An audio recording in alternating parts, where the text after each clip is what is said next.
आप देख रहे हैं आनंद पत्र। मैं हूं जयराम पांडे।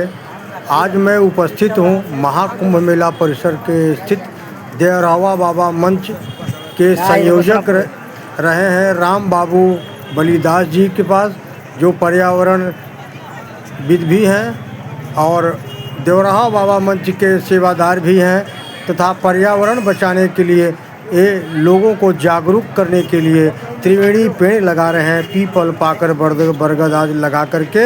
इनका कहना है कि पर्यावरण को बचाने के लिए आम जनता को जागरूक होना होगा और किसानों को जौ, तिल, साकल, घी, दूध, दही आज पैदा करना पड़ेगा। उन्होंने कहा कि पत्रकारों का जो एक समूह है, जो हमारे देश की संस्कृति को विदेशी मीडिया के द्वारा बदनाम किया जा रहा है, उनका वह गणवेश भी बदलना पड़ेगा। उन्होंने अनंत पत्र के संपादक जयराम पांडे की तारीफ करते हुए कहा कि कितना सफल रहा है, परिधान भारतीय गणवेश क्या जो पहने हैं वह बहुत ही उत्तम है और आज के विचार बहुत उत्तम है। आइए जानते हैं क्या कहते हैं बाबा राम बाबू बलिदास जी। कुंभ के अवसर पे कोई कमी रही चाहे नहीं रही, पर बौद्धिक सत्र के जो यहाँ पर ज्ञानी विज्ञानियों का जमावड़ा हुआ है, इस कुंभ के आयोजन के पीछे जो कुंभ की मानसिकता रही है प्राचीन अनंत कालों से, जो वैदिक कालों से, केवल यहाँ पे सरस्वती गुप्त अवस्था से त्रिवेणी संगम पर मिलती है, जिस मंथन की अवस्था यहाँ पर एक स्नान की, मानसिक स्नान की जागृति होती है।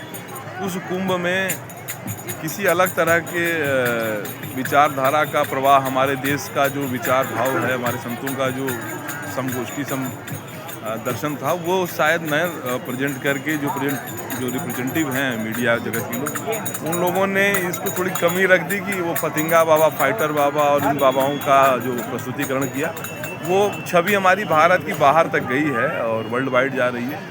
तो इतनी बौद्धिक चेतना के जो सत्र में अगर आप इस तरह का प्रस्तुतिकरण कर रहे हैं, तो यही निवेदन है कि आप लोग सार की तरफ जाएं। असार से फिर हमारा समाज कहीं सपेरों का देश पहले भी कहा जाता था, और फिर एक बार पुनः इसके जीर्णोद्धार की जो अवस्था ठीक की जा रही है, उसमें इस तरह की मानसिक अनुवृत्तियों को जो है रोग मुक्त करके फिर उसको प्रस्तुत करिए तो ठीक है।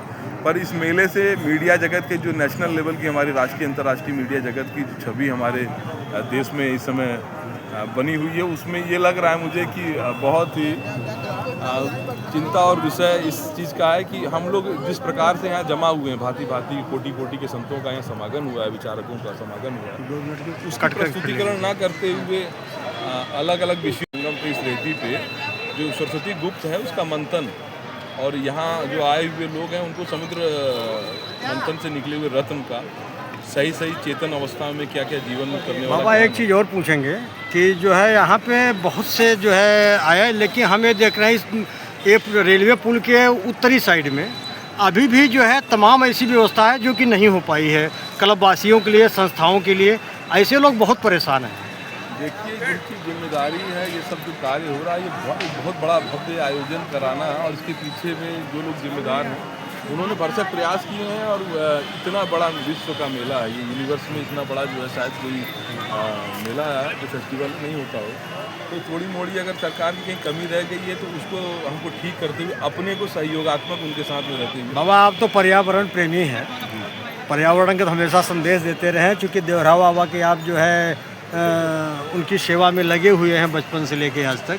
और आप हम बताएं कि आप पत्रकारिता के भी छात्र स्टूडेंट रहे हैं और पोस्ट ग्रेजुएशन है, तो अभी यहाँ पर इस महाकुंभ में पर्यावरण को जो है लेके क्या कहेंगे? देखिए, जन सैलाब है, इतनी समूह में जो आए इनको आप एक ठीक तरीके से देखिए तो सभी यहाँ आए हुए जो श्रद्धालु हैं उनकी अवस्था एक पिलग्रिम्स के मतलब जैसे वो उत्सव का, एक पर्व का जो यहाँ केंद्र बना, उसमें सभी जो है सहभागी हैं, धर्मार्थी हैं, सहधर्मी हैं। तो उन सबसे निवेदन ये भी मेरा रहा है सभी से। अब तो हम लोग एक स्तर पर तो कुछ लोगों से मिल पा रहे हैं, तो उनको ये निवेदन कर रहे हैं कि प्रकृति को लेके जो चिंतन मनन इस समय नहीं हम कर रहे हैं, कहीं उस अवस्था तक हम ना चले जाएँ जहाँ पे कालिदास जी की अवस्था थी, जिस काल पे थे। मेरा बार बार निवेदन यही है कि लोग जागरूक होकर समाज, देश काल की परिस्थिति के हिसाब से अपनी चेतना को, बौद्धिक चेतना को इस कुंभ में ऐसी जागृति को ले आएँ कि फिर से जो हम मनुष्यता खो रहे हैं उसकी उदारता के साथ में फिर हम प्रकट हो सकें। और हमारा जो सनातन धर्म है हमेशा बुद्धिजीवी ऐसे संतों के लिए जाना जाता है, करुणा दया के संतों के लिए जाना जाता है। उसका जो भाव है वो इस कुंभ के द्वारा फिर से मार्गदर्शित हो, प्रदर्शित हो, यही मेरा संकल्प है। और मैं त्रिवेणी पेड़ लगा रहा हूँ, उसमें बरगद पीपल पाकड़, तो यज्ञ के समान है। तो ये मैं यज्ञ कर रहा हूँ जो इस समय की समय देश काल की परिस्थिति की मांग है। वो यज्ञ मैं नहीं कर रहा हूँ जिसमें मैं कोई उत्पन्न ना कर दूँ पेड़ पौधा और मैं उसका जो यज्ञ में उसका जो है दोहन करूँ। इसलिए जौ तिल साकल घी सब उत्पन्न करके तब आप उसके अधिकारी बनते हैं। किसी अन्य के धर्म पे आप यज्ञ और पूजन कर रहे हैं तो नहीं होगा। आप स्वयं से अग्निहोत्र अग्नि प्रकट करें, दूध दही घी पहले पैदा कर लें, जौ तिल लगा के खेती कर लें, तब साधु बन के आप यज्ञ करें और समाज का पथ प्रदर्शन करें। ये निवेदन रहेगा। और सभी से एक और जागृति रहेगी कि कुंभ में आए हुए लोग हमारे देश के भांति भांति के लोग आ रहे हैं। तो जो फॉरेनर आ रहे हैं हमारे साथ, वो हमारे देश का सबसे सुंदर कपड़ा पहनते हैं, आते ही हमारी संस्कृति से जुड़ा हुआ जो गणवेश है उसको धारण करते हैं। और हम लोग इसी मेले में आए, आपका जो गणवेश है देख के बहुत आनंद आया कि कई पत्रकार यहाँ आए, कई लोगों से मेरा साक्षात्कार हुआ है। इस सेशन में ये बड़ा अच्छा लगा कि आप जिस गणवेश से रिप्रेजेंटेटिव हुए हैं वो इतना सुंदर लग रहा है मुझे कि अगर सभी लोग इसी गणवेश में आते तो भारत की इस छवि को देख के लोग गदगद हो जाते। तो हम लोगों को ऐसे अपने पारंपरिक उत्सवों पे प्रयास करना चाहिए कि हम जिस क्षेत्र जिस काल से आ रहे हो उसमें अपने गणवेश का खूब ध्यान रखते हुए समाज को एक रूप दे सकते हैं। कपड़े से मनुष्य की विचारधारा आपकी भले पटे ही पहने पर देसी संस्कृति का विचार, क्योंकि देखो उनके वेस्टर्न कल्चर से आपने बेस्ट नहीं लिया, वो आते ही आपका बेस्ट लेते हैं, आप उनका बेस्ट ले रहे हैं। ये भी एक आपको मैं वो संबोधित करता हूँ।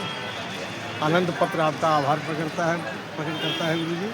आपका जो है विचार बहुत शोभनीय है और आप पर्यावरण के प्रति जो है जितने जागरूक हैं। बाबा तो हम लोगों का सौभाग्य रहा है कि 85 में जब हम यहाँ पढ़ते थे इलाहाबाद विश्वविद्यालय में, तो बाबा का प्रसाद मिलता रहा है। उनके हाथ से केला कभी आ जाए, कभी सेव आ जाए, उस समय जो हम मंच लगता था। और यह मैं भाग्यशाली हूँ आज उनके जो है धरती पर खड़ा हूँ, इसके लिए जो है बहुत बहुत साधुवाद।